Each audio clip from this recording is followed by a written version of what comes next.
built receivers can be automatically activated by the signal to warn of the impending hazard. Tests of the signal and receiver's performance are normally conducted by the National Weather Service between 11 a.m. and noon Eastern Time each Wednesday. If there is a threat of severe weather, the test will be postponed to the next available good weather day. Reception of this broadcast, and especially the warning alarm tone, will vary at any given location. This variability, normally more noticeable at greater distances from the transmitter, can occur even though you are using a good quality receiver in good working order.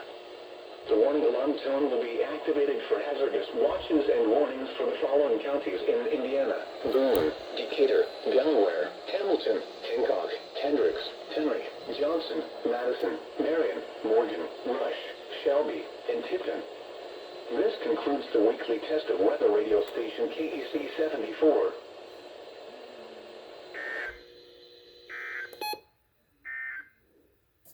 And now a look at your forecast for Indianapolis and central Indiana. West of today, windy, warm.